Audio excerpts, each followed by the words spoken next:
That's also 3 more than last year. Awesome. So we're seeing some continuous growth. We had a lot of people from the community helping out. Saw you there. And it was overall very successful. There was a lot of excitement within the building. And now the students that get to go on are working hard all of this week.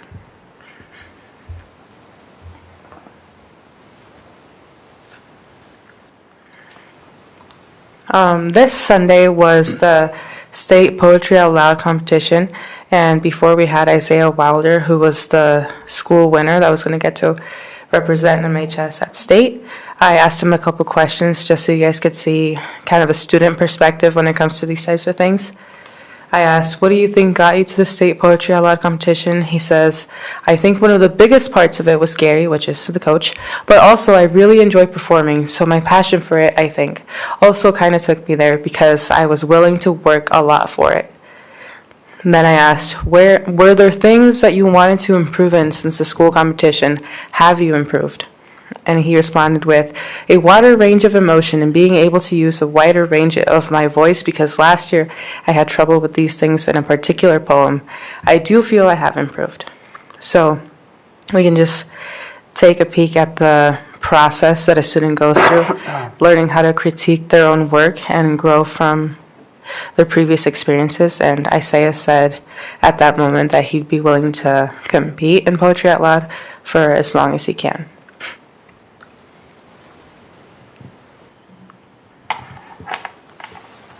And today I found out he got second place at state, so Yes. congratulations I to was just him. going to say. That's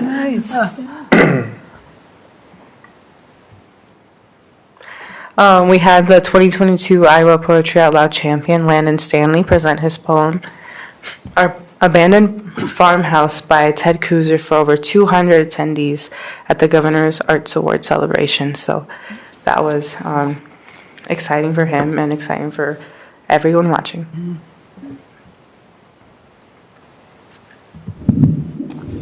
Okay, for some sports, boys basketball finished the season 12-10, losing to Des Moines Lincoln on February 20th.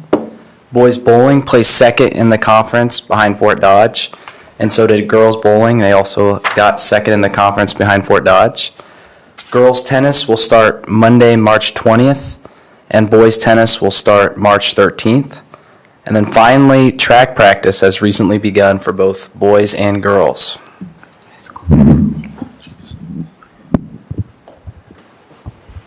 All right, I'll begin with MLA's report. We recently heard an update of the new podcast, Somewhere in Iowa. They have recently collaborated with Arts and Culture Alliance of the Marshalltown County to create a mixtape of why their driving question is why Marshalltown, where we would ask families and business owners around the community, why would you chose Marshalltown to raise your family or live in Marshalltown to create?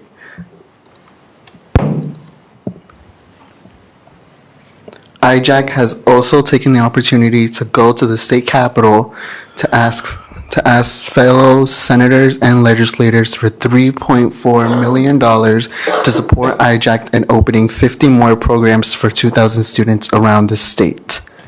We have also made it to the semifinals for the competition of our IJAC Love Project, who will be presenting next board meeting. And these are pictures that I've taken while I was at the state capitol. And I had the opportunity to meet a legislator whom I've accidentally forgotten the name of, unfortunately. But I had the opportunity to sit at the chair in the front center, as you can see in the middle picture, with all the fellow IJAC students that we went with. And I believe that concludes our presentation. Any questions you guys have for us? No. All right, thank you for your time, you guys. Thank you.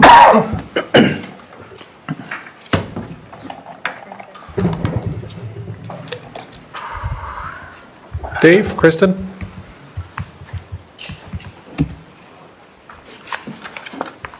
Sean, you need your chair. Actually, you can have it.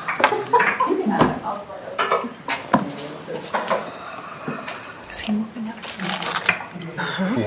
I do have it right here.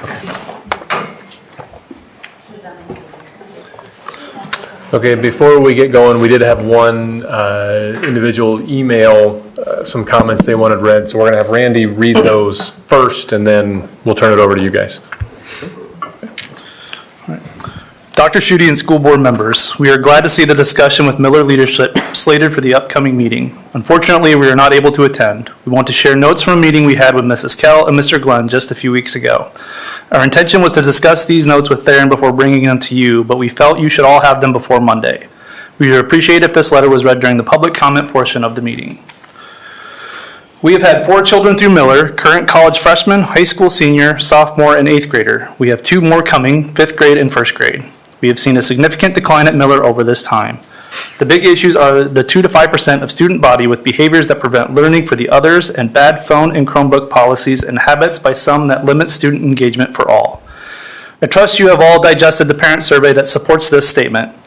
Due to the current state, we are considering other options for our younger children. Before making such a decision, we spoke at length with Mr. Glenn and Mrs. Kell. I expected one of 3 conclusions from this discussion.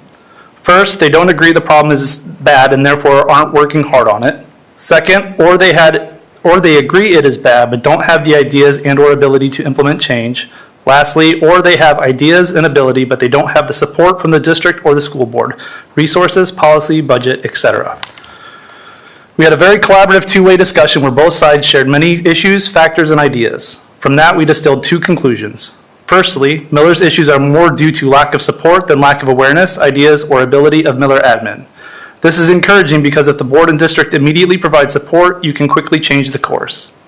Secondly, implementation of a 6-point plan would lead to a turnaround in student engagement and community perception.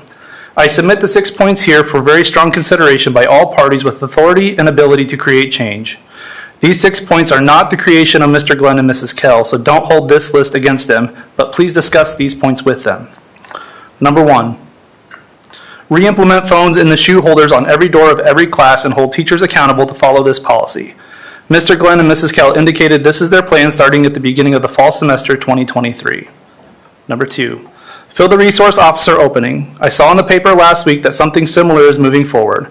I commend the team for finding a creative solution to this challenge. Hopefully the presence is frequent and consistent. It is important that HR continue to be creative to keep it filled. Number 3, fill at least 8 para slots. 23 students at Miller have an IEP that requires a full-time monitor. Only 10 have a monitor. Of the remaining 13, 8 have an IEP for behavior, at least in part. This means 8 students with full-time behavioral needs are left to teachers to accommodate during class time. This has a direct impact on student engagement for all the other students. I understand the hiring situation is hard, but HR must get creative and solve this problem. This district is not doing enough to support Miller's needs in this regard. Number 4, create an alternative middle school. Many teachers, staff, and administrators acknowledge that most of the severe behavior problems are caused by 2 to 5% of the students. To put into perspective, roughly 1 student per classroom is choosing to prevent the other 20 or so from learning effectively. Some other districts of our size have alternative middle schools, similar to Marshtown Learning Academy or a school within a school, to better meet students where they are. This is a bigger initiative, but one that must be addressed. The district is not doing enough to support Miller's needs in this regard. Number 5, train all teachers to use GoGuardian scenes to preset the apps and websites that will be allowed during each class period. The technology is already in place, but isn't widely used due to insufficient advocacy and training. Miller administration should require the use of GoGuardian scenes by all teachers, and the district should provide adequate training and resources to help those teachers who struggle with the technology. Miller admin and district admin are not doing enough to support Miller's needs in this regard. Number 6, allow free blocks of time during professional development days for Miller admin to focus on Miller-specific issues and strategies. There are no open time blocks for Miller admin to address their team or workshop solutions. This leads to inconsistent application of strategy. The district is not doing enough to support Miller's needs in this regard. How much do you have left? Just one last little paragraph. We should note the direct nature of these statements doesn't come from Mrs. Kell and Mr. Glenn. They are fighting the battle on many fronts. We propose here that fewer initiatives may provide focus and more progress. Mr. Glenn and Mrs. Kell are also very patient, which is required in their position, but you shouldn't be. We are proud of our tennis courts and look forward to the new stadium, but neither are nearly as important as Miller's learning environment. We challenge the board and district to work harder for Miller students than the courts or stadiums. Find the funds, get creative to fill the gaps, and don't settle for lack of progress, but don't expect progress without support. The 6-point plan isn't perfect, but don't let perfection be the enemy of progress. This should be the most important work of the board. Feel free to add points and work harder for Miller students, but question any argument that minimizes the value these 6 points will bring to our districts. Best regards, Paul and Carrie Seeberger. Well, I appreciate the board's opportunity and Dave Glenn and Kristen Kell's willingness to come before the board to speak towards some of the strategic actions that have been taking place or are in the works, or items that we've been talking about, both from a district and a building standpoint, because I think there are some internal things that you'll hear about that are happening that have great potential for improving the culture and climate at Miller. There's some external things as far as the district working with Miller that have and will continue to help make some improvements as well. I thought the Seebergers did an excellent job articulating their concerns and their beliefs. However, I did respond to their email indicating I wish I would have had an opportunity to speak with them as well if they were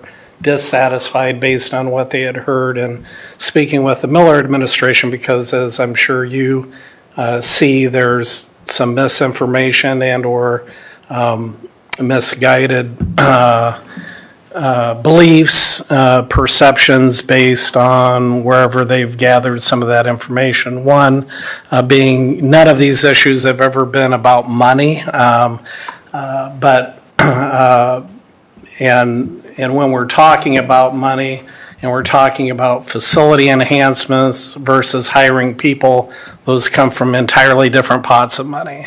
So there's no association or relationship to enhancing or building athletic facilities and whether we can hire enough paras or enough behavioral strategists or whatever it is that police liaisons, security officers, that sort of thing, as evidenced by the fact that I have put forward a recommendation, which thankfully the board has supported, to enhance our district-wide safety and security with a district safety and security coordinator, and then to also provide additional layers of support at our secondary schools, namely Marshtown High School, Miller Middle School, and Marshtown Learning Academy, through the implementation, assuming the board approves it, of hiring building security officers for those buildings, which are intended to be a proactive approach, not a reactive approach to this situation. This has been all of those positions, Eric's position, and these positions have been really kind of a dream in terms of trying to figure out how to structure, how to provide proactive human capital resources to build relationships with kids, relationships with family, and provide additional support to the administration and staff in monitoring and supporting kids making good choices instead of bad choices while they're at school or school activities. Just to put this into context, and this is not in any way, shape, or form intended to be an excuse for situations or concerns related to Miller or any of our other buildings, but just recently, here in 2023, the Education Advisory Board, which we partner with as a research arm for the district, similar to Hanover Research that does similar work, had issued an executive summary on this very topic of student behavioral concerns, because it has been a concern actually since 2018, prior to the pandemic, across the country.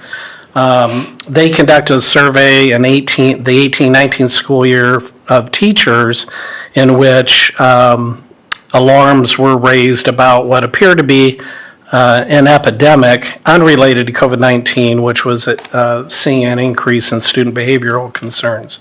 EAB also found that districts across the country, such as ours, had either begun or had implemented a number of best practice behavior management programs, PBIS being an example that's supported with research, social emotional learning, which you guys have heard a lot about over the last few years. In fact, I would say our district in Iowa anyway has been kind of a leader in social emotional learning and behavioral management curriculum adoption and implementation over the last 6 years. Then, less than a year later, the pandemic hits, and districts like ours were forced to put a bit of a halt, either intentionally or unintentionally due to COVID, on moving forward with some of these supports. A perfect example of this was January 2020. On the heels of our winter break, the first 2 days were actually professional development days, which we had the secondary schools all being trained in capturing kids' hearts, which is our SEL curriculum, supplemental curriculum, the PBIS at Miller in the high school. And then we went into March of 2020 where we went into shutdown for the rest of the year, so we couldn't take it from the knowledge stage to the implementation and coaching stage. That kind of got put on hold. And then, of course, as we were in hybrid through February 15th of 21, it got put on hold other than what the teachers could implement. Then as we started to come out of the pandemic, meaning we got back to normal, which started in February of 21, when we no longer were in hybrid. That was another time as schools were getting back to a sense of normalcy that we were seeing upticks across the country in student behaviors as well. And then ironically, again, in 2022, EAB reported or reinstituted their survey, and they found that the student behaviors were even more worrisome in 2022 than they were in 2018 when they originally started to take a look at that. So I think the interesting thing to note, and really our district could be a model for what they found, in my opinion, is that they found 4 large barriers towards curbing what they phrased as an epidemic or an uptick in misbehavior by students. And today we're focusing primarily on Miller, but I think all of our buildings would tell you at different junctures over the course of the last 3 years that there's been a lot more behaviors that they've had to address. The severity of the behaviors have been higher.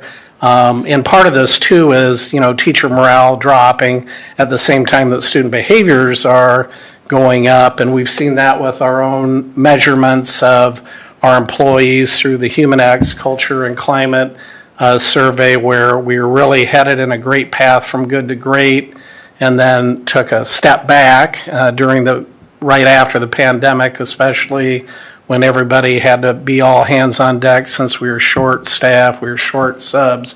But the 4 things that they pointed out that are big barriers to making improvements, and the Seaburgers mentioned this one, teachers identified that not enough support staff exist in order to assist with behavior management, and our instructional aides to our special ed programs would be a big part of that. Our associates and bilingual tutors for ESL and ELL would be a big part of that. And of course, we've even had some programs which sometimes have a greater propensity of having students that display behaviors from time to time who are identified. We have had 14, 15 unfilled special ed positions that we've had to accommodate for.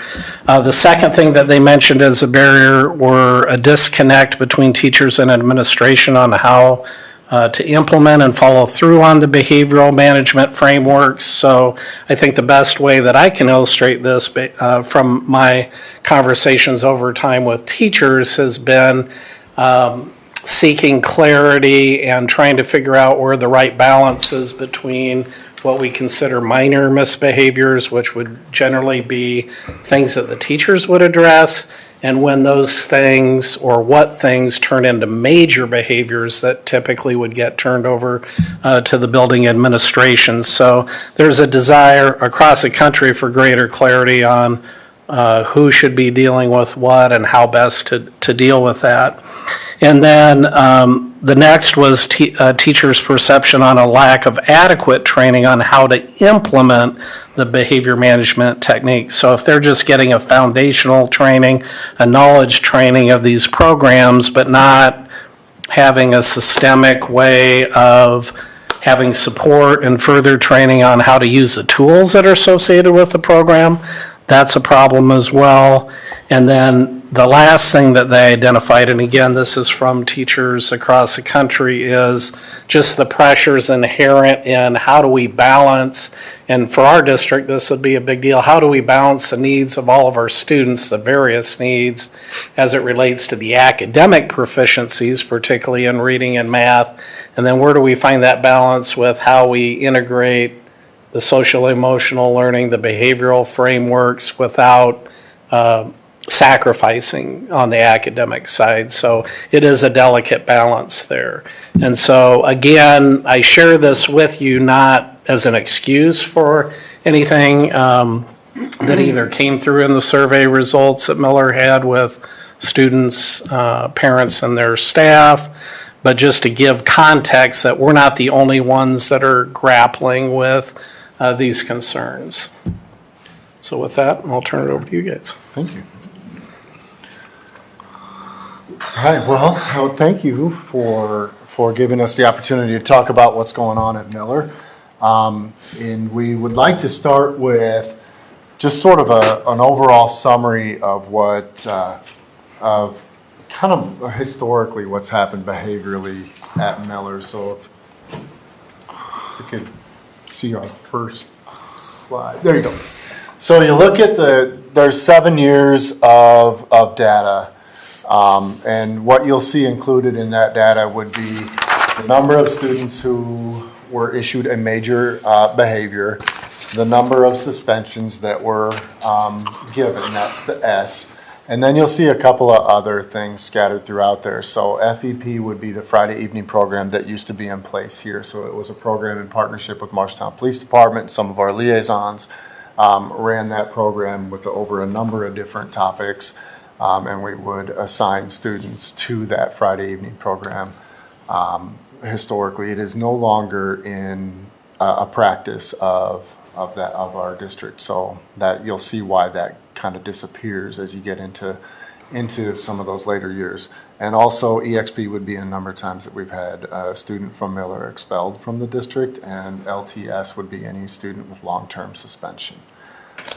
So that being said, with the exception of 1920, where we didn't go to school from March until the end of the year, and 2021, where we spent the first semester and into February in a hybrid situation where most classes had 9 to 12 students in them on any given day, our data is fairly consistent throughout what's going on. Now, that doesn't mean that there aren't things that we're consistently working on and trying to find out. And I would say that, we willingly surveyed our families, our students, and our staff members by our choice. We wanted to find out what their concerns were, and did they correlate or did they match what we had identified and have been working on. One of the things that so you'll see some of those as we get through this. The parent concerns will be addressed throughout. The parent concerns will be addressed throughout the majority of the rest of this presentation. But I did want to talk a little bit about what the students said. Recently, we surveyed our whole entire student body. We did not get responses back from all students, but we did get 580 student responses, which is really good for when we survey students. And some of the things that students indicated when we had a question that was, if you could change one thing about Miller, what would it be? And another one was, what are some of the things that students do that distract you from school and or your learning? And it was interesting to us because we were anticipating a number of students talking about physical violence, fights, whatever, and only 24 students of those 580 mentioned any version of fight or fighting. So that's about 4% said that that was disruptive to their learning or something that they would want to change. But what did come out was well over half of those respondents mentioned something about the way that their peers disrupt. Whether it's their cell phones, whether it's their Chromebooks, whether it's talking out of turn in class, whether it's walking out of class, and any number of versions of that. So that was one of the things that our students are noticing within their peers. And so that was encouraging to us to bring that back to staff as we talked about the importance of the fidelity of implementation of all of the different things that you're going to see is what's coming up on here. And so those are some of that was an interesting part and affirming part coming from our students. So as we really look at ways to identify how to improve our culture and climate at Miller. And clearly we would look for any opportunity that we have with those students who are really, really rising to the top to avoid expelling them, to avoid moving them away from school at all. And so we really try to utilize that long-term suspension option to be able to still maintain some sort of connection and opportunity to go with their educational opportunities that are there for them. So that when they do come back, they're not just more likely to drop out. You know, I know you've heard me say this before, but we really look like this is not just an educational opportunity for them, but it's an economic development opportunity or issue for our entire district, our entire community. So we really want to make sure that we're holding that at the forefront of what we're doing. And then we just want to continue to be transparent when we're communicating with families. I think that's something when Kristen and I started working together that we were very on the same page about that. When we start thinking about if there's something going on, we're not going to brush it under the rug. We're not going to hide about it. We're going to talk about it. I think about, we were very, very clear when the TikTok craze was going on a couple of years ago or last year, where it was, let's catch ourselves vandalizing something in the school. We're very transparent with our families about that and asking them to help us help their students understand that this is not a trend for TikTok, but it's a lack of respect for our school and our buildings, and so I think that really helped. Okay. So as Dave shared, the four concerns that we're going to talk about were those four concerns that really rose to the top, not necessarily with our student survey, but with our parent survey. So the first one was hallway safety and just kind of safety in general. So when we think about, all of these things, we think about focusing on what we've done, but focusing on it better and harder. Dave uses analogies a lot, and he talks about like when we go on a diet, like when we start it, and we're really going in with fidelity, and we're counting our calories, and we're exercising, and then you kind of start to fade away from that, and that's kind of where we're at. So it's that bringing that refocus back. So a lot of these things aren't necessarily new; they're just bringing that focus back to front and center. So when we talk about hallways, we look at increased safety presence, really reinforcing that with our staff to be in the hallways when it's passing time. We are always in the hallways at passing time unless we're pulled away for something else. Focus on those less visible areas in the building. So obviously, if you've been to our building, there's kind of I call it the mix master, right, where our hallways kind of cross. And so that's kind of a common area, but there's some less visible areas. One thing that Miller is really great about is we have really great cameras throughout our whole building. So, if we can't be there, we're able to capture that on camera really quick. We did have SROs previously. Unfortunately, we lost them because kind of what Theron talked about that human capital. They just didn't have enough people. But we're really excited that Officer Roush, who was our SRO, is back on a part-time, as well as Officer Ortiz and Officer Lageschulte that are kind of coming in and spending a couple hours in our schools, building relationships with our kids, being present, being visible. Really 3 outstanding officers working with our kids. And so we're really happy with that cooperation with MPD and Chief Tupper. They've always supported the Marshtown Community School District, and this is really evident here. You'll see there's a little scan me up there. One of the things, Eric Whedon with his new position has kind of come to Miller and just kind of hung out and walked our hallways. And one of the things that he had at the high school was this anonymous reporting tool, and so you can scan it, and it takes you to a Google Drive, a Google Doc, and it sends it right to myself, Mr. Glenn, Mr. O'Neill, and Mr. Spear. Because middle school is a lot about they don't want to snitch on their peers, and so this is an anonymous way for, hey, I saw Dave Glenn in the bathroom. He had a vape. They send it to us, and then we can kind of follow up with that. And so really kind of just a neat opportunity for our kids, and parents can even do it. It's online, so if maybe they hear their kids talking and they hear something, they can share that with us if they don't want to share who they are. So that has just recently rolled out. Yeah, and Kristen, can I add, so anonymous reporting tool actually was one of the things that the state has made available to all school buildings across the state.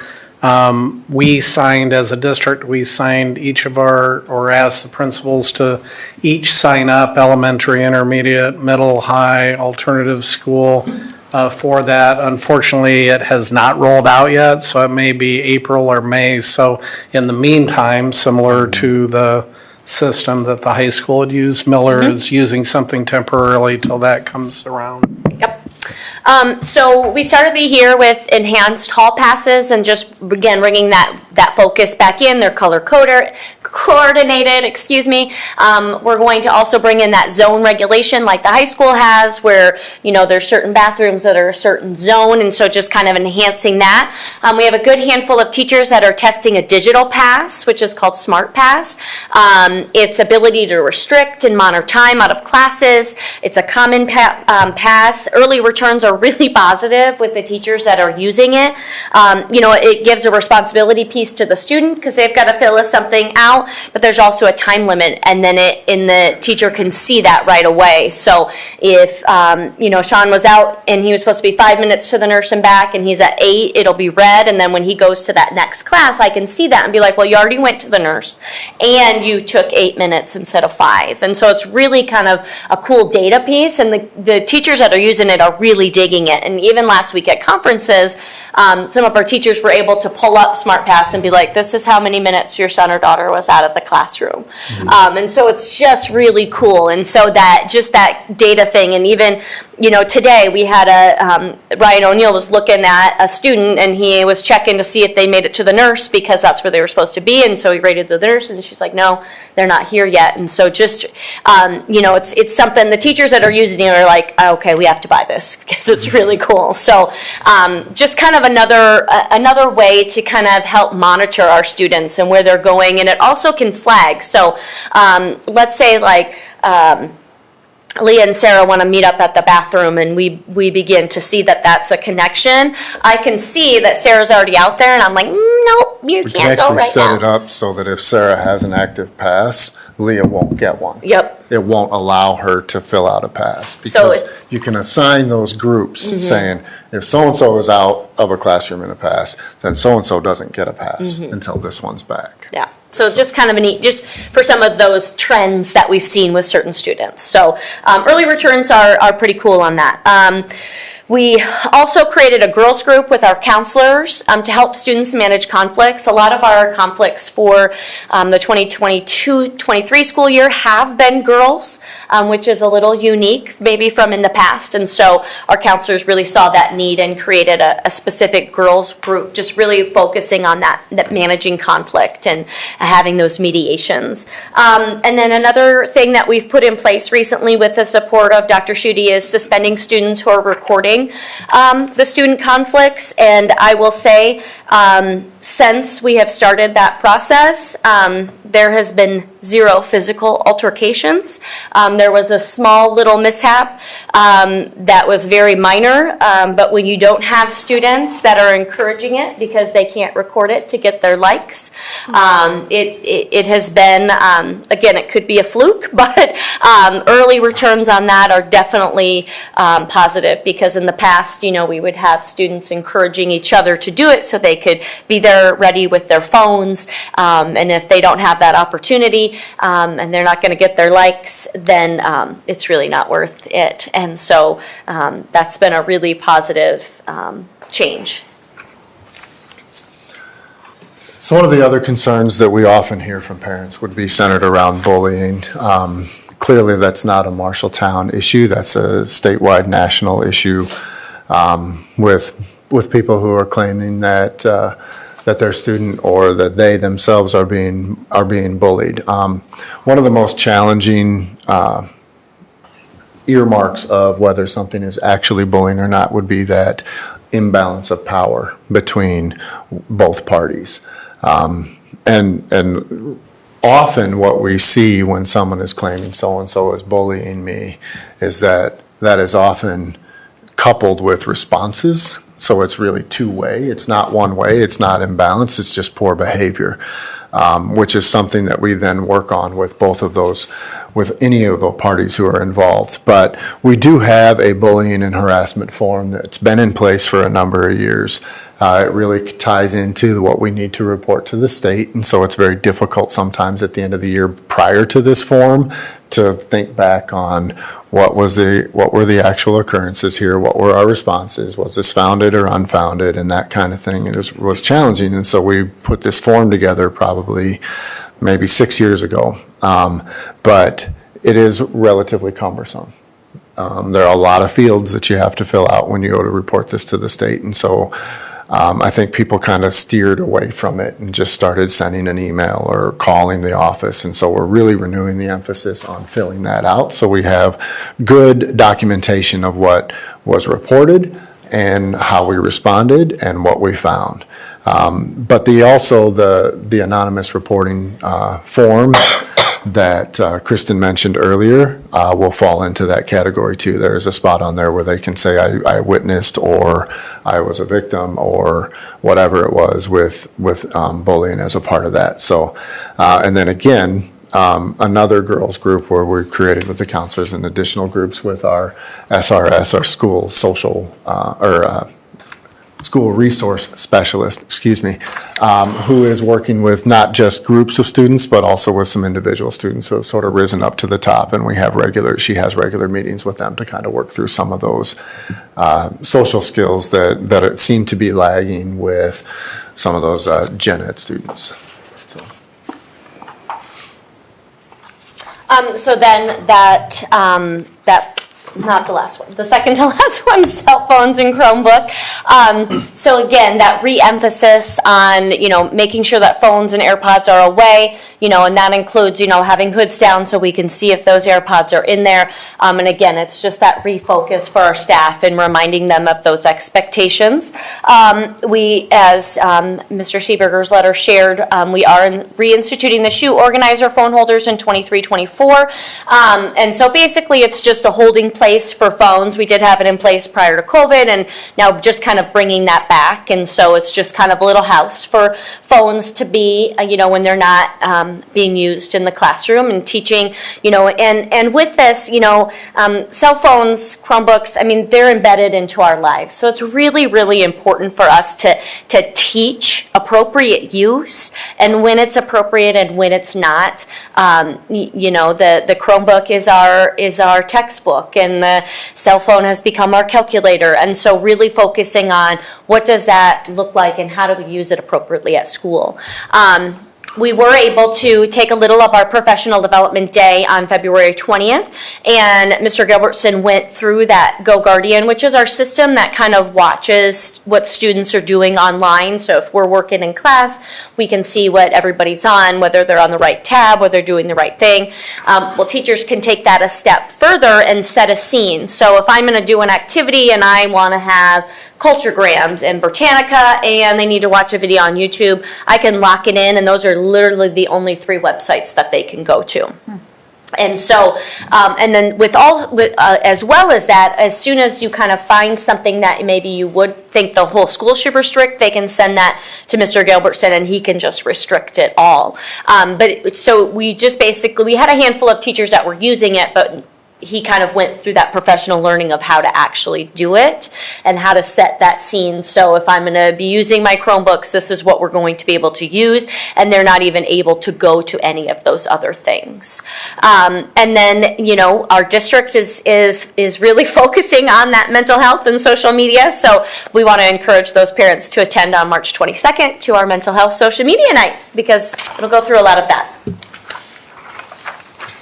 And certainly, again, I seem to get the issues that are not unique to Miller, but all schools across the nation, when that was certainly with vaping. Everybody has that concern. Everybody, all of my colleagues across the state that I talk to have the same thing. And so I want to start with thanking you all for supporting and approving the purchase of the vape detectors for Miller and the high school. We are currently piloting that with 2 while we wait for the rest of the shipments to come in. And one of the things that they're really able to do, it gives us an idea of when they're most likely to be students in a bathroom, not just using them for their intended purpose, but for something else. So we'll have that historical data.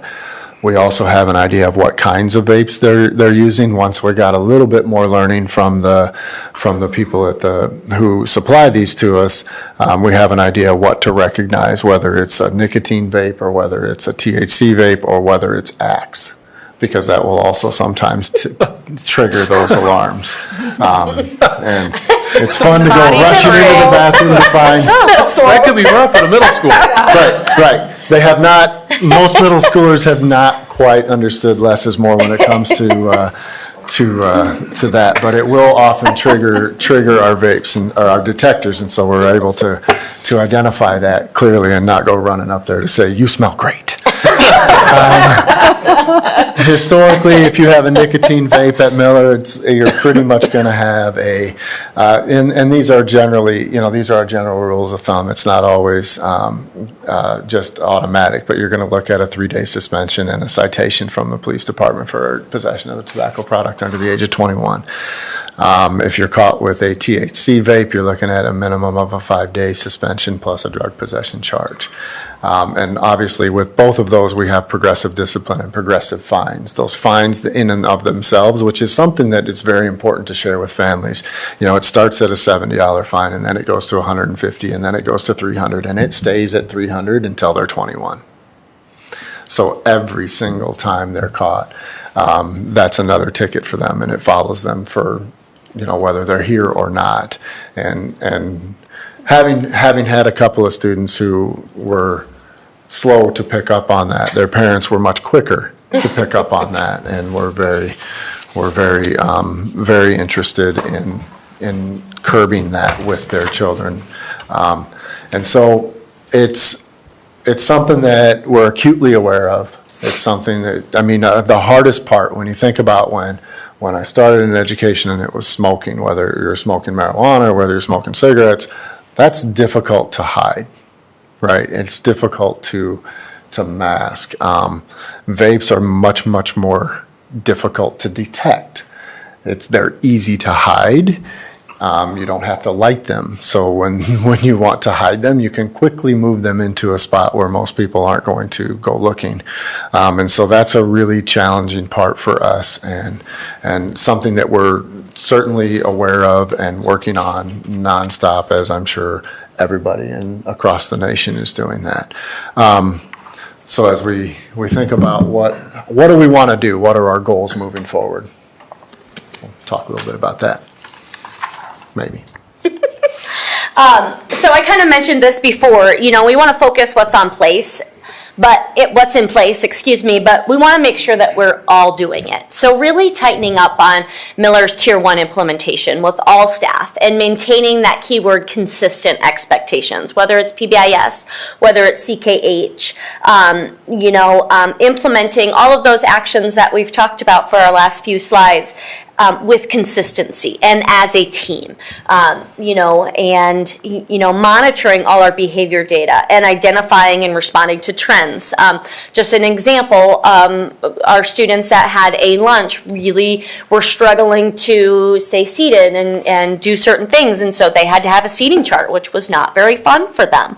And so they had to have that implemented, and they have now earned their way out of their seating chart because that helped them figure out those expectations in the lunchroom. And so just little things like that, monitoring those behaviors and identifying and how we can respond to them. And ultimately, it's just focusing on what was in place and making sure that we're all doing it, but then enhancing some things and adding some new action steps to, take Miller to the place where Dave and I think that it is, and we know that we still have a lot of work to do, but it's moving forward in that positive light of the really good things that we have going on. Mm-hmm. And just to build on that a little bit, we just really want to think about re-emphasizing what our building-wide expectations are, both in the classroom and outside of the classroom.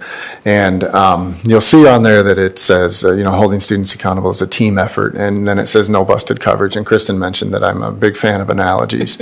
And when we were with our staff on February 20th, it was shortly after the Super Bowl, and we were talking, and I mentioned, I don't know how many people watched the Super Bowl, lots. Right, but when the Chiefs were making their comeback and they threw the pass, Mahomes threw the pass that was the go-ahead touchdown, the announcers kept saying over and over, the guy was so wide open, they said, that's just busted coverage, that's just busted coverage. And so we talked to our staff about what that means for us.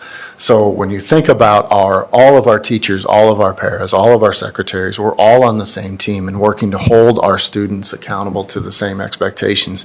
And if someone isn't doing that, it impacts everybody else. And so one of the things that we talked about along those lines also is that when that happened, you didn't see the other 10 guys on the defensive side of the ball turn and look at the sideline and wait for the head coach to fix it. Right? They go and huddle up and they talk to each other, and you see it in a basketball game every time there's a foul. Those 5 guys huddle up on the court and they're coaching each other and they're talking to each other.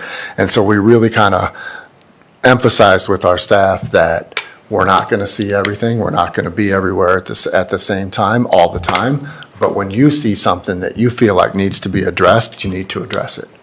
And we need to work on that together and to put pressure on each other that we are implementing all of these things with fidelity. So if a student comes to you and they're on their phone in their classroom and they say, well, and you ask them to put their phone away and they say, well, Mrs. Faltis doesn't make me put my phone away. That's your next stop when you have a break. Hey, Sarah, my kids are telling me that you're doing this. Talk to me about what that looks like in your classroom, because it's hurting my culture and my climate in my classroom, and I'm looking like the really bad guy here. And so we really want to make sure that we are all working together as a single unit as we're moving forward, because that's where we don't have busted coverages. And then again, the last thing that we want to be able to share with everybody is that we want to be able to continue to communicate with all of our parents, our families, and try to be as transparent as possible when we're able to. There's been some things coming across on social media now that aren't necessarily the most flattering, but our response is, as much as we may want to jump on and fire back and argue and fight, we want to make sure that we are modeling to our students what appropriate social media use or actions are. And we want to make sure that, we certainly aren't violating the privacy of any of our students or staff members. So we always want to make sure that we're doing that in a responsible way. Mm-hmm. Okay, so I know Leah and I know Bonnie need to run out. So Leah, Bonnie, if you guys have questions or comments, why don't you go first? So I think I like all the things that you're talking about. I think there's I want to know what additional support you need from us as board members. What can we do to help? And then we've had multiple conversations briefly about an alternative school for Miller. And we're not going to solve this here today, but I would like to know your feedback on that because, Mr. Glenn, you made a comment earlier about, well, we try to keep kids here so that they can continue to learn. And maybe that's not the best thing for all of the other students, but we're trying to do what's right for that student. And it seems, and I don't know because I'm not an educator, that if we had that alternative school, we would be able to meet both the students' needs that are in the classroom doing what they're supposed to be doing and the needs of the students that are actively and consistently not doing what they need to be doing. Yeah, I mean, I think, and I appreciate that, Leah, and again, I agree with you that that's not something that we would be able to solve here.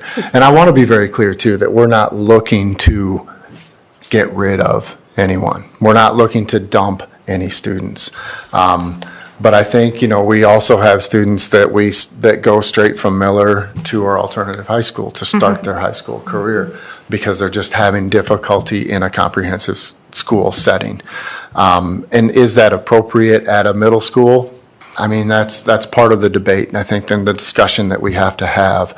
But like you said, we're not looking to get rid of anybody. Right, We no. want to make sure that we're doing the best that we can with the students that we have because they are our students and they are our responsibility. And so we want to do everything that we can to support them.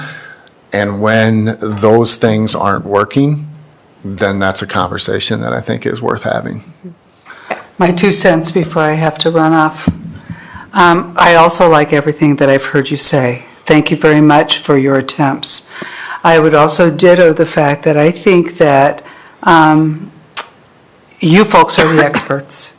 You folks are in the building. You're with your kids all the time.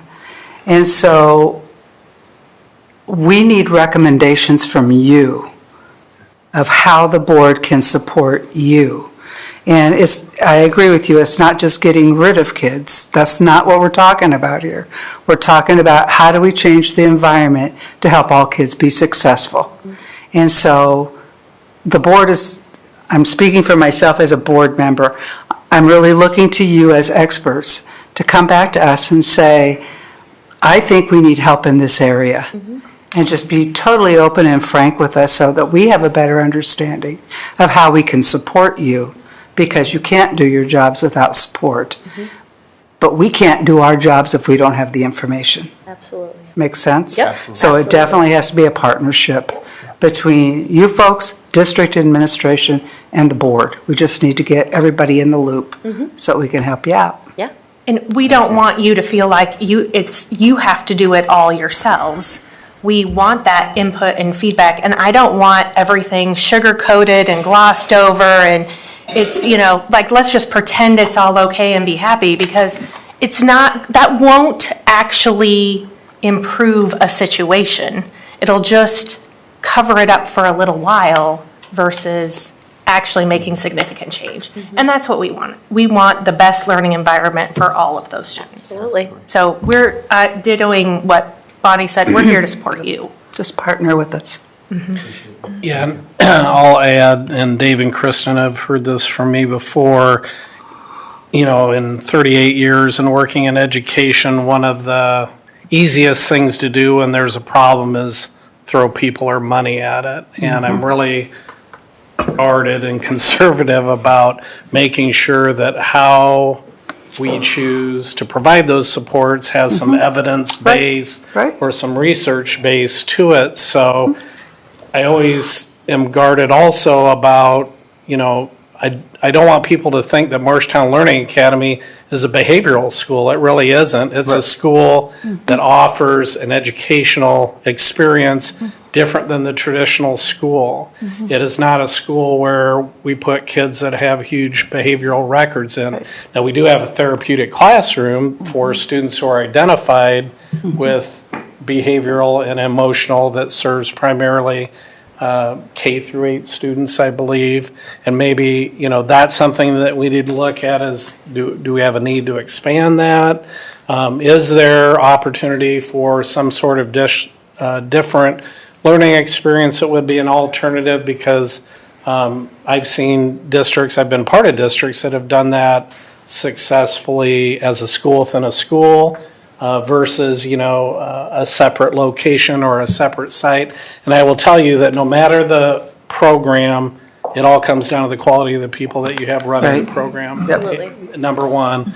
And number two, you have to do you have to have the right criteria to identify students to be in those programs and not put someone that isn't a good fit in that program either into that sort of thing. So these are all things that we have had discussions about. We don't necessarily have the immediate answers for, but if we do decide to move down that road, because Miller has had a school within a school kind of at-risk programming in the past. They moved away from that, I think a year or two after I got here. If that's something that needs to be reconsidered, then we just need to build that into our at-risk plan and make that happen. But, again, it's never been about not having the money to do these things. Right. Sometimes it's about not having the people to do them because, a perfect example was with school liaison officer.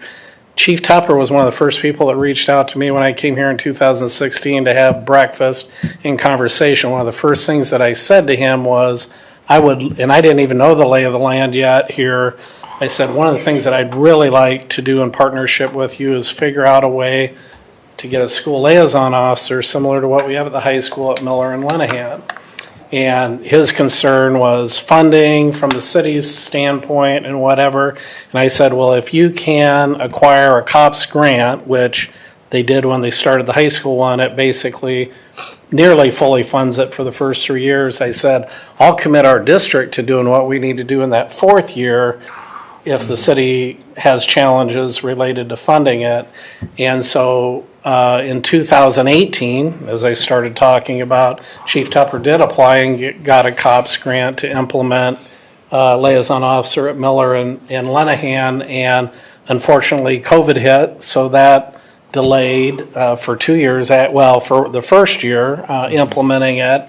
And then the second year, he was short 4 or 5 on the street police officers, and so he couldn't really justify hiring someone as a liaison officer when they couldn't even adequately cover the community. And so the third year, which was actually the beginning of this year of that grant, even though they were short-staffed, they wanted to give a test run at Miller and Lenahan, which went really, really well. Unfortunately, it went so well that when it got taken away, it really kind of felt like a void. And so he wants, the police department, as you know, are unbelievable partners to us. And, in January, early February, as, things were kind of coming to a head, I reached back out and said, is there any other way that we can get some degree of support? Because I think just the visibility and the ability to make,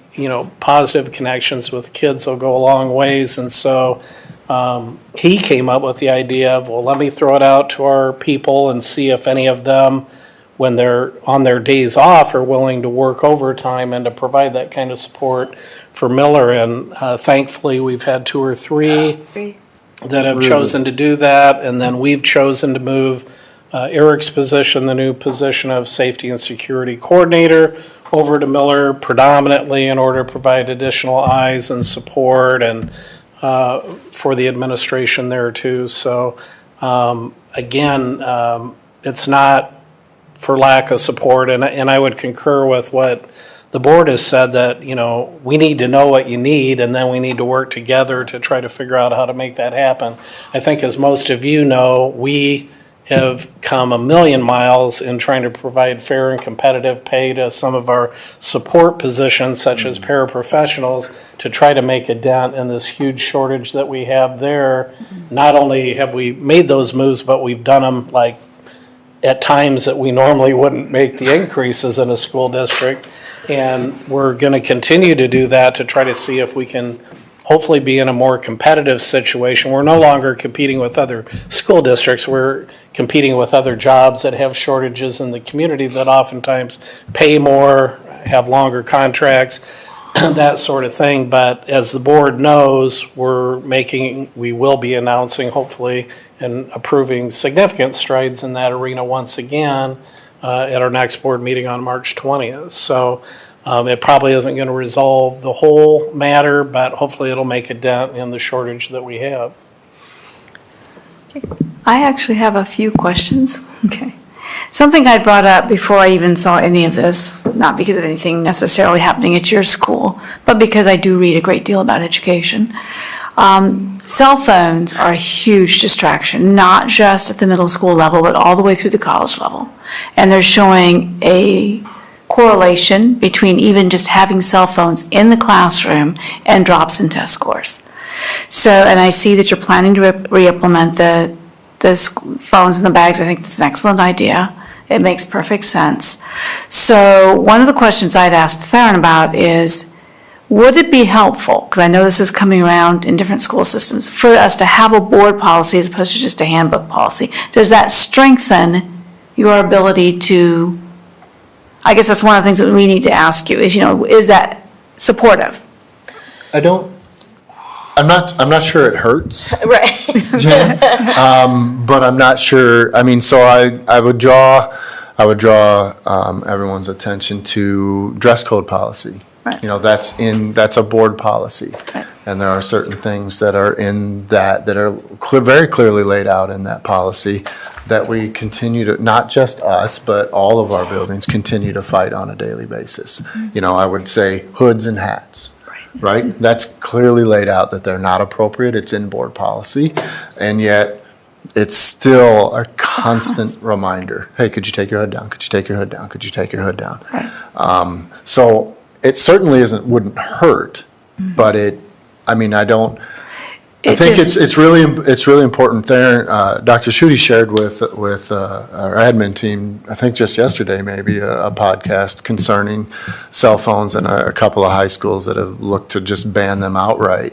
And there was a really interesting conversation on that, and it really hit home with my own personal philosophy. Is that, like Kristen mentioned earlier, we're talking about a piece of technology that isn't just something fun to have, like I had a Sega Genesis as a kid, but this is a part of students' lives. I mean, and it is part of their parents' lives. It is part of our staff members' lives.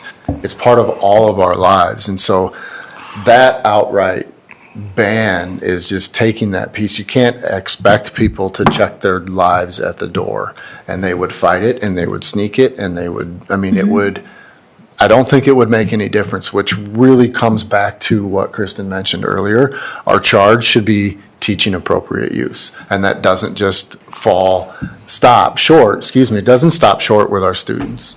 It's with all of our constituents, you know, all of our students, all of our staff, all of our families, and we talk through what this looks like, which is why this upcoming mental health webinar involving social media, and that is just so important that we get that message out and try to get as many people to that as possible, because it's 24/7.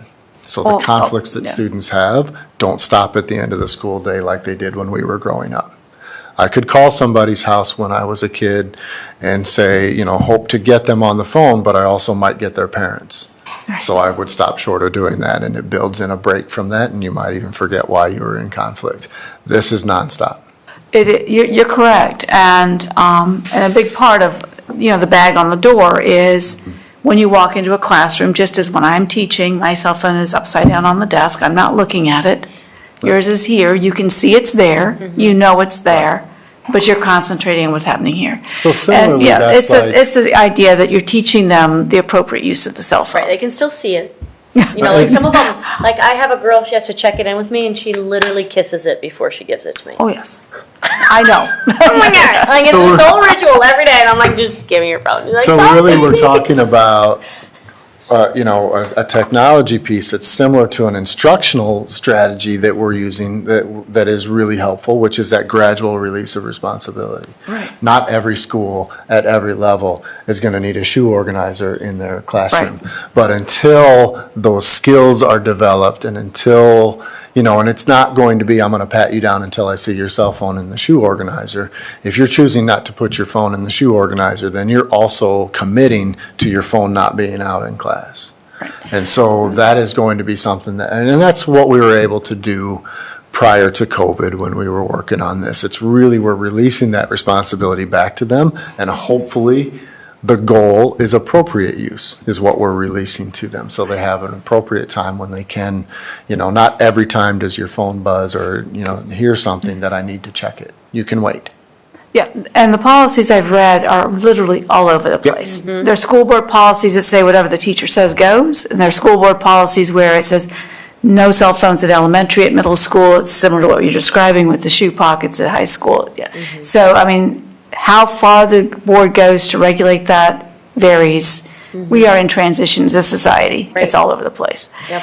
So I just want to know, if it's helpful. I don't know. I don't know. That's where we're at. Okay, so let me look at his other suggestions here, which I had up, but of course my computer, while we were talking, has died on us. Jan, while you're doing that, Karina, you've been taking notes. Do you have any questions, anything? do. Okay. So they talked a little bit about how can we support you, and then you talked a little bit about these digital passes.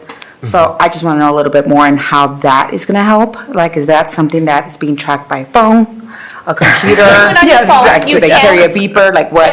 How is this? It's like a login, so Okay. you can do it on your phone or they can do it on their Chromebook, and it's like a kiosk almost. So Okay. it's like you put in like where you want to go and what you want to do there. Like I need to go see the nurse, and teachers set time limits for what it is, and so then it's a timer, and the kids have it on their phone too, so they can see it. Like I got a minute, like of my time, and then if it's expired, it doesn't I wish it was like, rah, rah, but it doesn't. It just says your time is expired. But then that teacher has that data. So the next time Karina wants to go to the bathroom, I can look and see, dude, last time you took 10 minutes. Okay. I don't know if I can let, and then that also helps when a parent calls and they're like, well, why aren't you letting them go? Well, I let them go yesterday and they were gone for 15 minutes. So does the other end also know, like you said, the nurse or the office, do they know they're coming their way? Yeah, if it The dashboard. yes, get like an alert, Okay. like so-and-so's coming their way. But again, we only have about 15 teachers that are piloting it right now, 15 to 20. So, but I think others are like, I want to do that. So we had talked a little bit about some of our zone passes, and so that's going to be with the support and help of Eric Whedon. We've got these, we will have some plexiglass type really hard passes that are very clear about what zone I'm in, where I should be, but we're also going to include a QR code if our teachers decide that they really want to move forward with these smart passes, that'll be there for anybody who encounters that student. I can hit that QR code and it will also bring that digital pass system up to say, oh, well, your Where they're pass supposed is to be here. going, this is when they left. Right. And how long will you be piloting this in order for us to 15 know? days. Right, so we have about 3 weeks left. Okay, then Yeah. you'll So you may present see, it. Okay. you may see a request. request come through. And then my next question is, those QR codes that are anonymous for the students, so who gets them and how long does it take to address them? So, We haven't got any yet. Oh, okay. So I don't know. So what's the plan? yeah, it's I would say currently immediately. it's currently on our website. The Okay. QR codes are going up around the I building. pulled it up and- Yep, Yeah. they're going up around the building, and whenever a response is submitted, and we've done a couple of tests, it generates a Google Doc that has all of the responses and questions in it.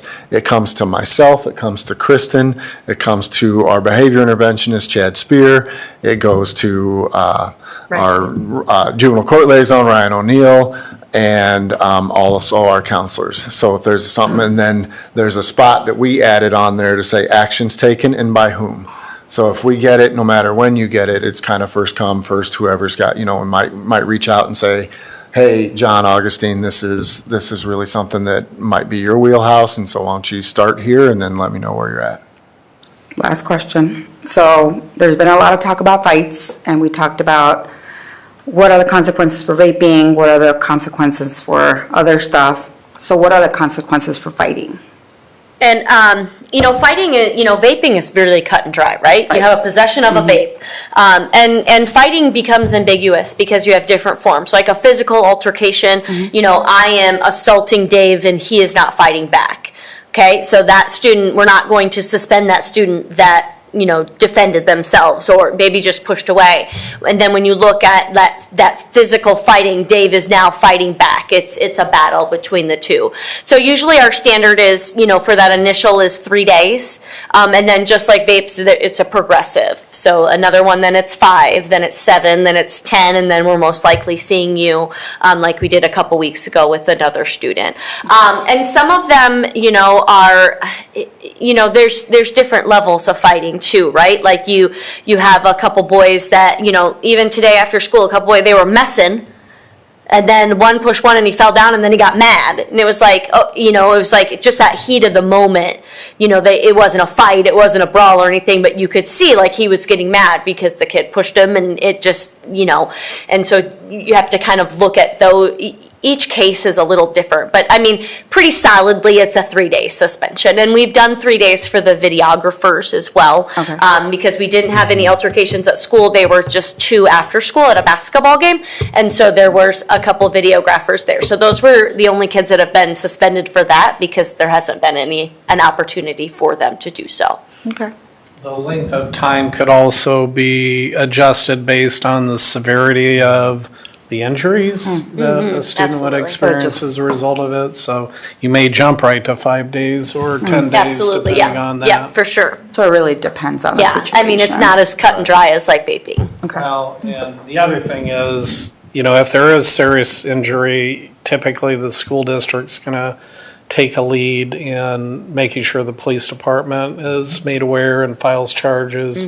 A lot of times with fights where 2 kids are equal participants, regardless of who started it, because neither one tried to get away from the situation versus engage in it, a lot of times that gets left up to the parents whether they wish to press charges, and chances are both people are going to have charges pressed on them versus one, whether they think their child was predominantly responsible or not. So a lot of these things do, just like with the vaping, have consequences outside of the school as well. Okay, thank you.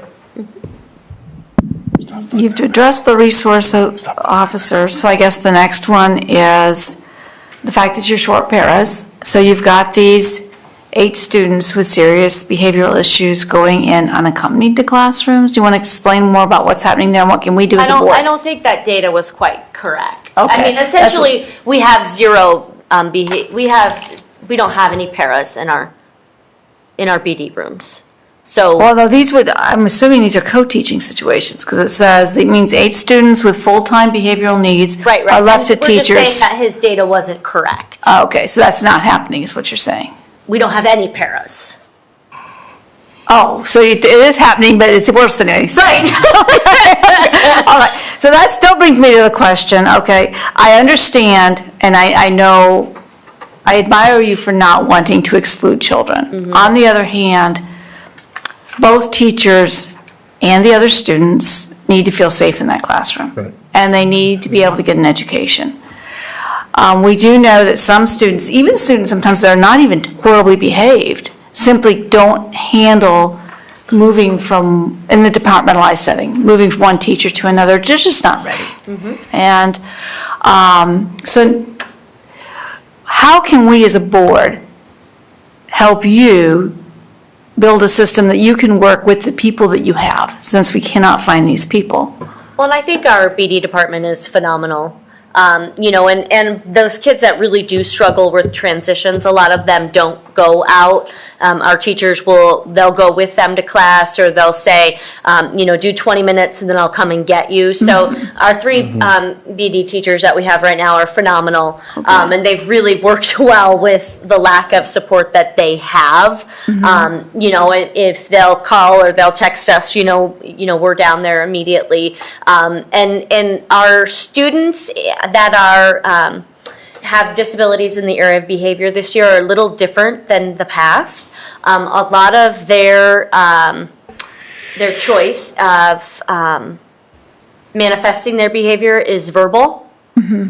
So it just looks a little different than maybe in the past where it's been physical or it's been elopement. Most of our kids will go to class and they'll do the right thing and then they'll come back or they'll go for a little bit. It's just that verbal piece when they're going from point A to point B, when they don't have someone with them, that's where they kind of struggle. I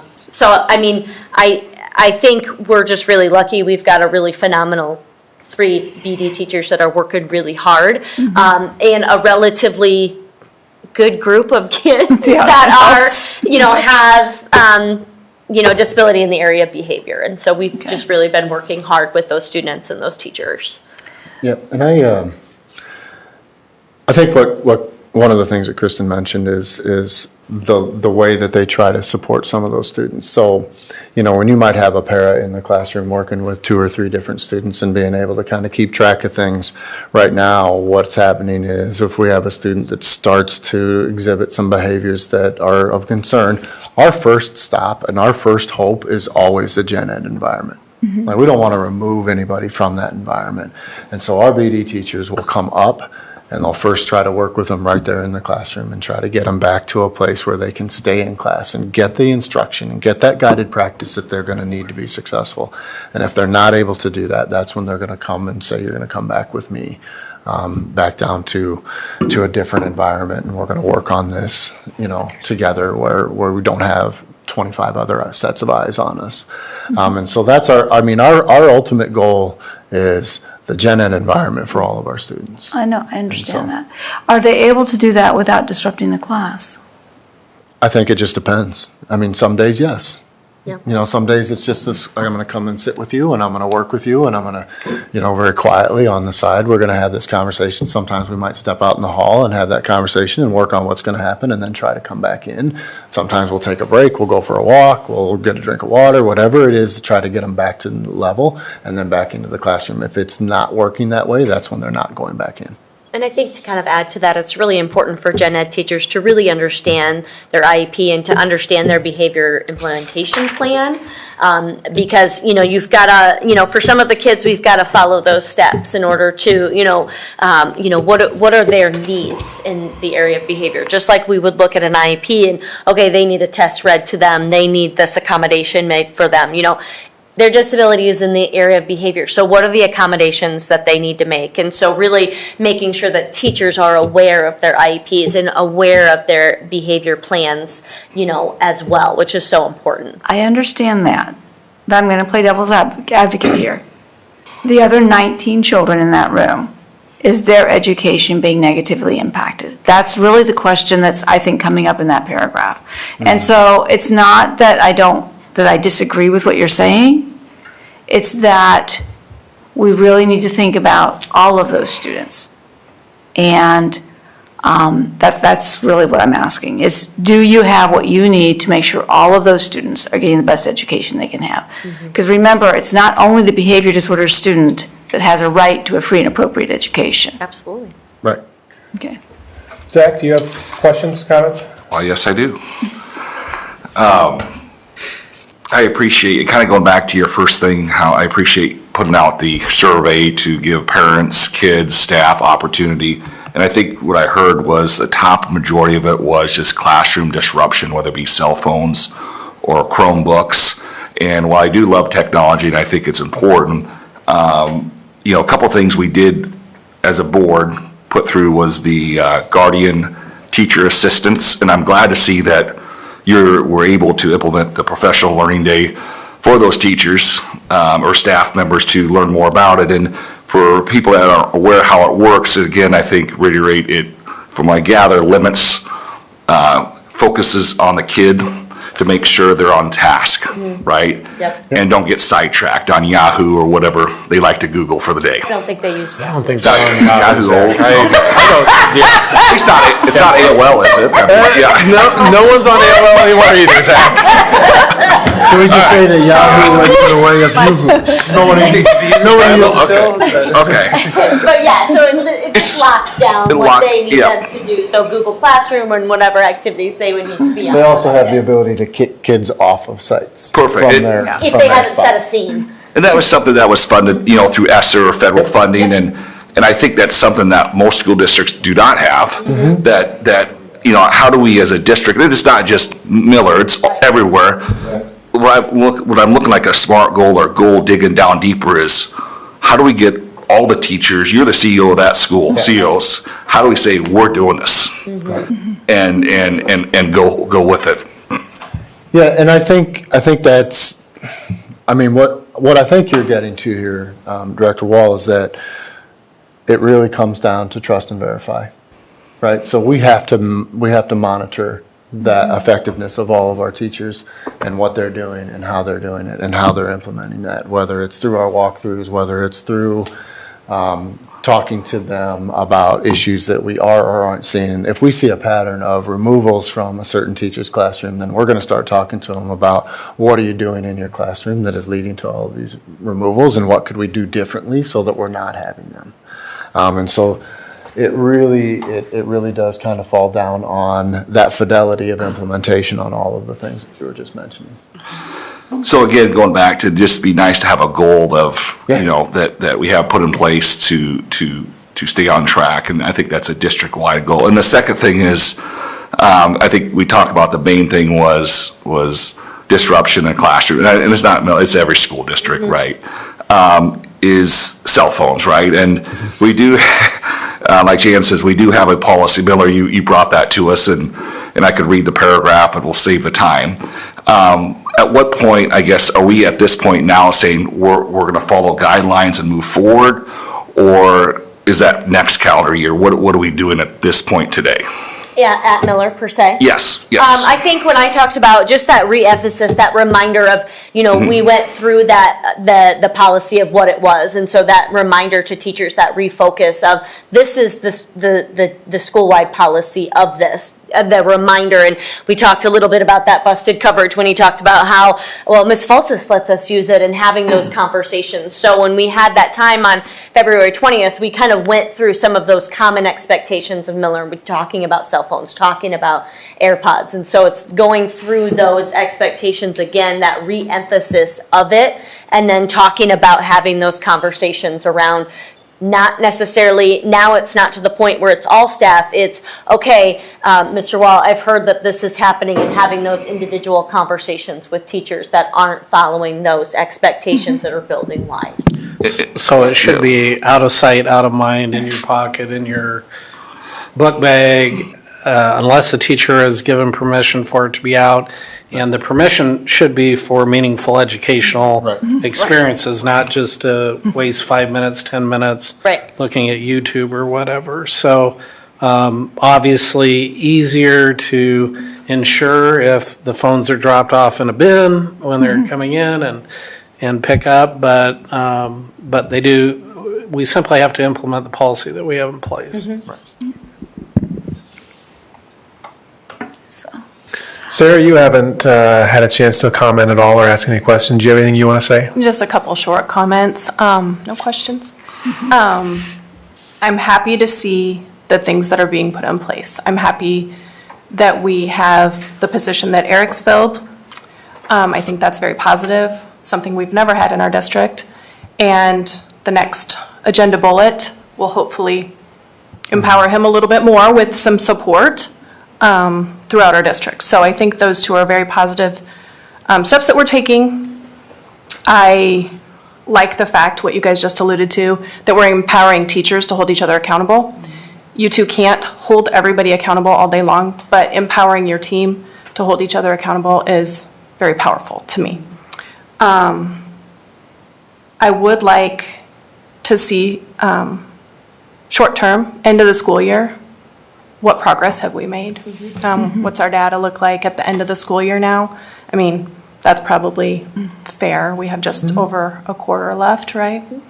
And I like our long-term conversation of what does a therapeutic classroom, expansion look like, alternative school, whatever that might be, but keeping that conversation open and having discussions as to what could benefit in that area. So thank you guys for coming in. Absolutely. Thank you. Dr. Schutte gave us a goal of 10 minutes. How'd we do? Great. You just took a full 10 minutes. Outstanding. Yeah, he did. He took 10 minutes away from us from the get-go and then just gave it a free-for-all for.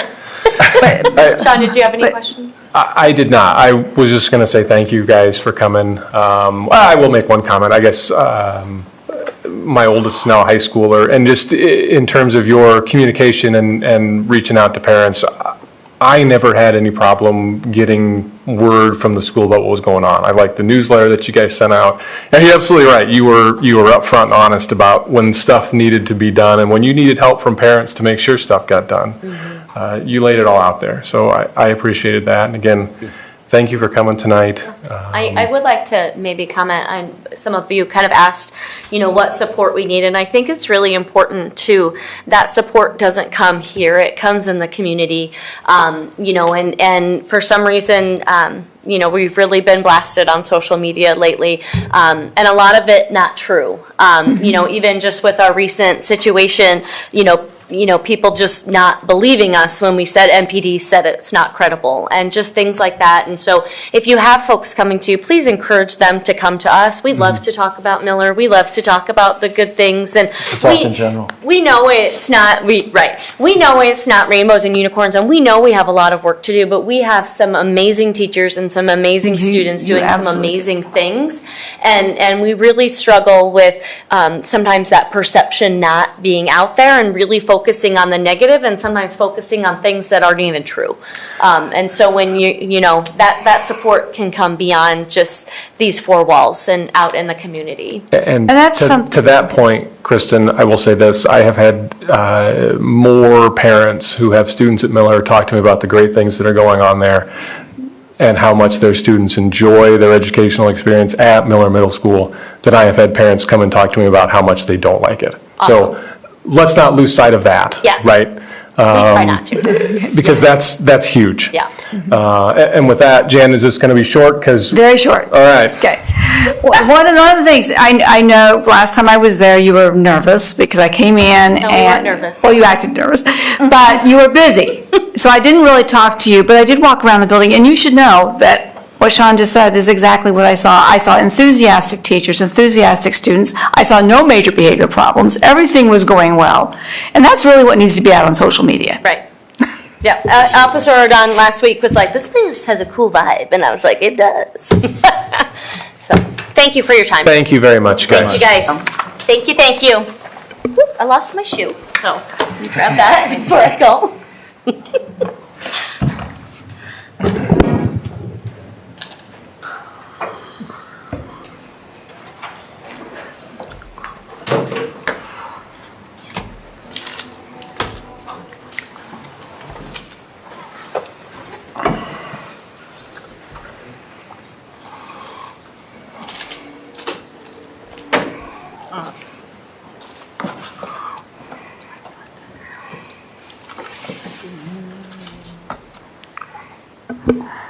I suppose it was too early to turn off that mic, wasn't it?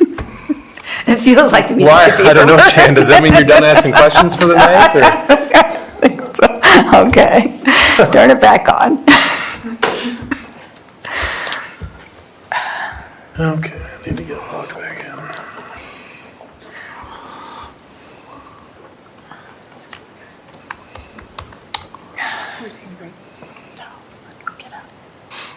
Do you need a break? No, she's good. Okay. I'm speaking for you. She's fine.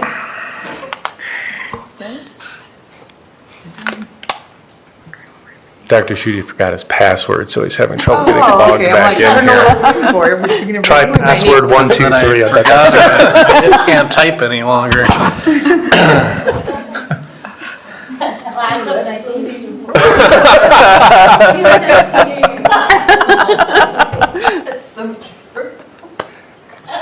We are getting for the win, so. She's been quiet all night. Look how red she is. It's funny.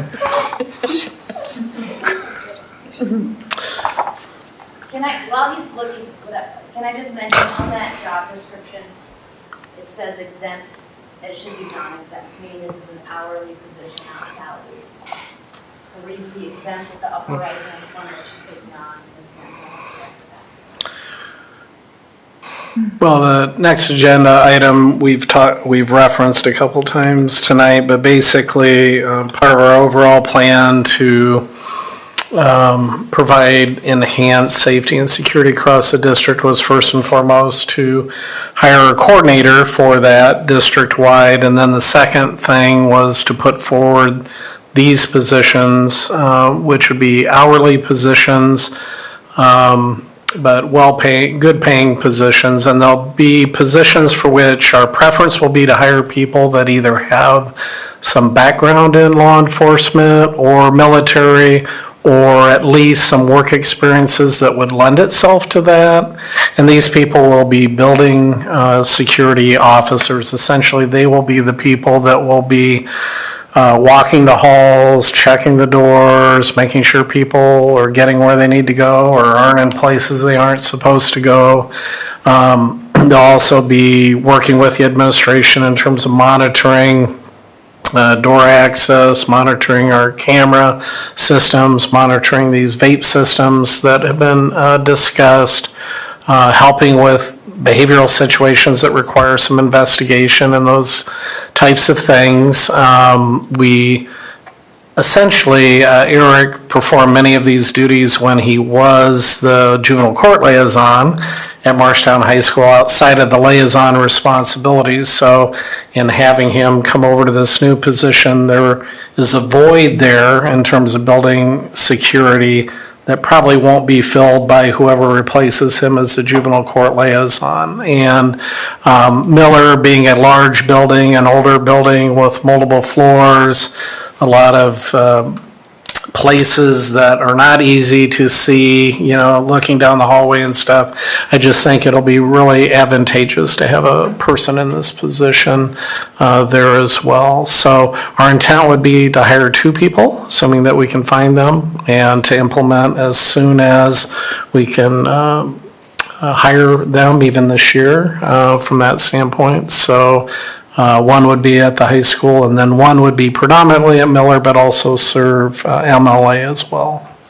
Similar to Ryan O'Neill, who predominantly serves as a juvenile court liaison Miller, but spends a little bit of time making connections over at MLA too. Other questions for Dr. Schutte? Can you say the hourly wage on this, or is this by experience? Well, we will offer a wage based on their experience and their situation, so. Yep.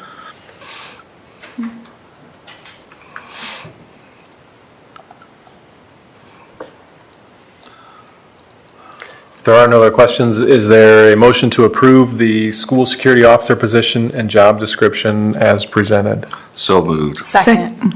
It's a race. We'll go Wall, Faltus. All in favor, say aye. Aye. Opposed, say no. Motion carries 5-0. So I think this is an all-time record for me coming before the board asking for calendar adjustments after the calendar's been adopted. But once again, we have an unbelievable opportunity. Sean and I had the opportunity while we were out at the National Superintendent's Conference to hear Alex Boyer, who the Cook Center for Mental Health actually sponsored, to present to all the superintendents that attended across the country. He's an unbelievable entertainer, and he has a very powerful message about the importance of learning and demonstrating grit, perseverance, to battle through life's trials and tribulations, even in very, very difficult circumstances, that people can come out ahead on the back end of that. And he's living proof. So by adjusting this one day to a professional development day instead of a student contact day, we would bring in Alex to provide a 90-minute presentation as part of the professional development that day on mental health and youth suicide awareness to our employees. And then we also would plan to have him give a similar presentation to our parents and community that evening in the Performing Arts Center or the auditorium at the high school. And then the next day, we're also contracted with him to put on 4 student performances of 45 minutes each that would accommodate the high school, Miller Middle School, and MLA. So we'd appreciate the board's support in making that slight calendar adjustment. Any questions? Is that the April 15, 16? That would be September. September was 1 month that we didn't have a professional development day built in, so it'd be the 18th would change. All right. Yeah, the April one was the last adjustment, right? Yes, for Adolph Brown. No. Oh, yeah. Yep. Solution Trade next April, yep. Right. Okay. Good. Is there a motion to approve the 23-24 school year calendar adjustment as presented? So moved. Second. McGinnis, Hernandez. All in favor, say aye. Aye. Aye. Opposed, say no. Motion carries 5-0. And we made it to policies. So for first reading of board policies, we have, all of these were amended at the last, amendments at the last meeting. So 504.2 student organizations, 504.4 student performances, 504.5 student fundraising, 903.1 school community groups, 903.2 community resource persons and volunteers, and 904.1 transporting students in private vehicles. I would recommend the board approve these policies and waive these amendments and waive the second reading. Are there any questions about any of these policies?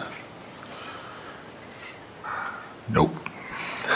Is there a motion to amend 5042, 5044, 5045, 9031, 9032, and 9041, and waive the second reading?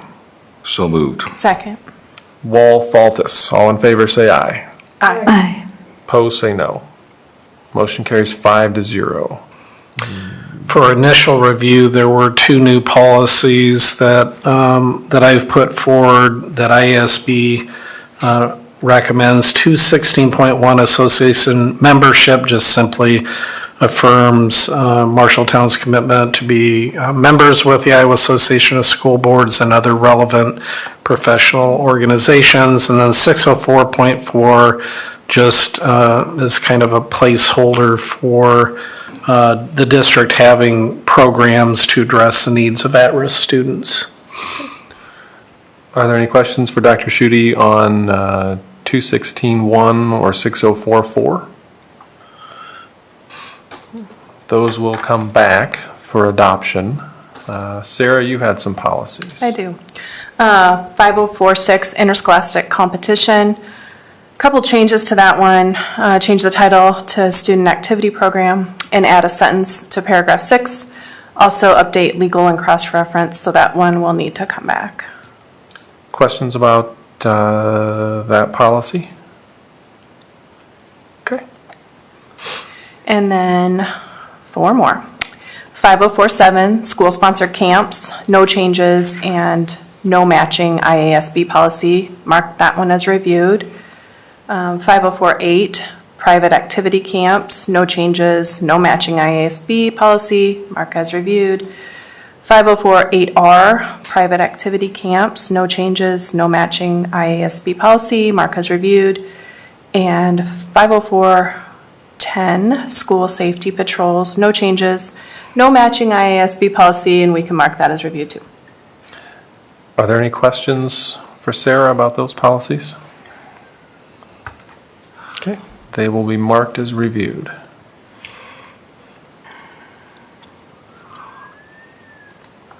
Let's see, looking at reminders. Looks like I have initial review policies for the March 20th meeting. Remember, we've got a work session with Forecast 5 on Wednesday. That's at 5 o'clock. We're doing that up here or downstairs in the conference room? Up here. Okay, I'll be in the boardroom. At the March 20th meeting, Woodbury Elementary will be presenting. And then keep note of all of your committees that may have upcoming meetings. And speaking of committees, committee reports. Let's see, the Insurance Benefits Committee met last week. We reviewed plan options and changes, and there's going to be a recommendation coming for the March 20th meeting for the health insurance plan for next year. Is that a fair synopsis? That is a fair synopsis, okay. yes. The Finance Committee met last week as well. Zach, anything you want to share from the Finance Committee? We talked about budgeting and the next, this week's meeting. Yep. Dr. Ryan, Equity Committee? Yeah, Bonnie was present, and Karina. Let me finish my sentence. I wanted a dramatic pause.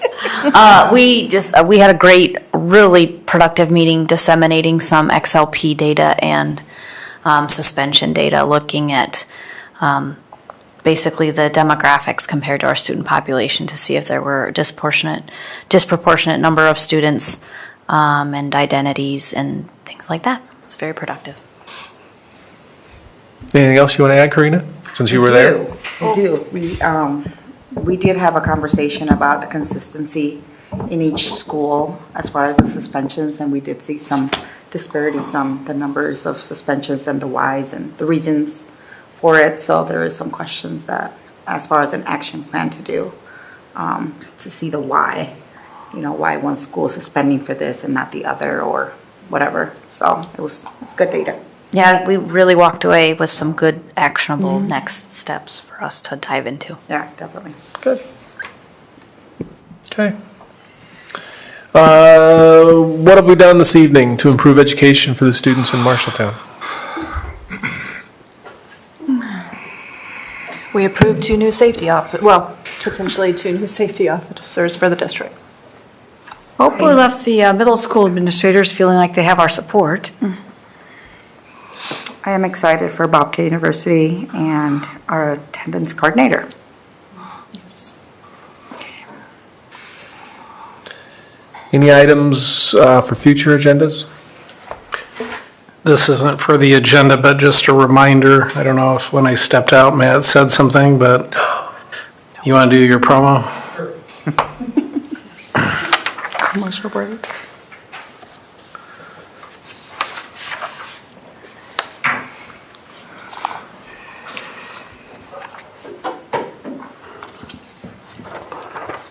Just a reminder, well, not used to being that loud ever.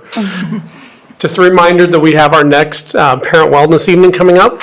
So on March 22nd at 5 o'clock, families can choose to Zoom from home and learn a little bit about social media, protecting your child, staying away, staying involved, and staying safe. So any questions, we're pushing out information through all of our social media opportunities. People in every building can speak to it as well. So hope to have a really large group of people attend. Thanks, Matt. Okay, if there's nothing else, is there a motion to adjourn? So moved. Second. Wall McGinnis, all in favor, say aye. Aye. Opposed, say no. We are adjourned. Thank you, everybody. Good.